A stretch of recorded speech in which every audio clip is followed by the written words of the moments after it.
प्रधानमंत्री नरेंद्र मोदी दूरदृष्टि एवं केंद्र मंत्री धर्मेंद्र प्रधान नेतृत्व में गला 5 वर्ष में समग्र भारत वर्ष में इथानल उत्पादन 5 गुणा वृद्धि पाई। 2020 अगस्ट 15 स्वाधीनता दिवस अवसर में प्रधानमंत्री कही आमे पेट्रोल द्वारा होता प्रदूषण को ह्रास करने इथानल उपरे गुरुत्व देउछु।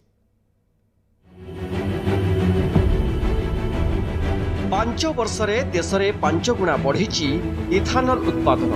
प्रधानमंत्री नरेंद्र मोदी दूरदृष्टि और केंद्र मंत्री धर्मेंद्र प्रधान नेतृत्व में गला 5 वर्ष में समग्र भारत वर्ष में इथानल उत्पादन 5 गुणा वृद्धि पाई।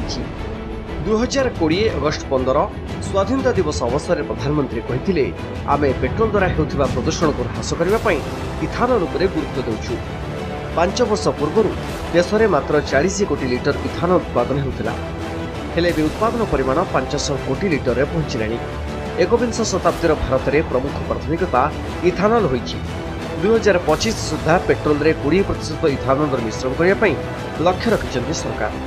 प्रधानमंत्री नेतृत्व में इथानल डिस्टिलेशन प्लांट प्रस्तुत कर देशर ऊर्जा आवश्यकता को पूरण कर ओडिशार विभिन्न जिले में इथानल प्लांट प्रतिष्ठा पर इथानल पेट्रोलियम मंत्रालय पक्षर केंद्र मंत्री धर्मेंद्र प्रधान नेतृत्व में व्यापक योजना प्रस्तुत होता जहां गतकाली मंजूरी देइछन्ति राज्य सरकार।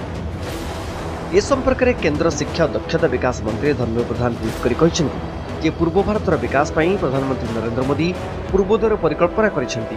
पूर्व पेट्रोलियम मंत्रालय द्वारा योजना करा बालेश्वर रे इंडियन ऑयल, नवरंगपुर रे एचपीसीएल एवं अनुगुल रे बेसरकारी संस्था नियो वोल्ट एनर्जी द्वारा प्रतिष्ठा होता इथानल प्लांट को राज्य सरकार मंजूरी देथिबारु धन्यवाद जणाइछन्ति धर्मेंद्र। यह प्रकल्प कार्यकारी हेले आम चाषी भाई मैंने लाभान्वित होइपारिबे। स्वच्छ सबुज इंधन द्वारा परिवेश सुरक्षित रहिबो। स्थानीय अंचल में व्यापक रोजगार सृष्टि होगा सह आत्मनिर्भर भारतर स्वप्न पूरण हो पारिबो। जलवायु परिवर्तन को ह्रास करने प्रधानमंत्री नरेंद्र मोदी दूरदृष्टि केवल भारतर सबुज भविष्य मार्ग प्रस्तुत करता नुहे बरं जलवायु परिवर्तन मुकाबला तथा परिवेश सुरक्षा अधिक ठोस पदक्षेप ग्रहण करने यह विश्वस्तरीय नेतृत्व मध्य अधिक सहमति सृष्टि करुच्ची। प्रधानमंत्री को ऊर्जा दूरदृष्टि और नीतिगत निष्पत्ति उभय अभिवृद्धि केन्द्रिक एवं जलवायु संवेदनशील तथा रीइमाजिन, रिक्रिएट और रिस्टोर थीम प्रतिफलन। Bureau report news 13।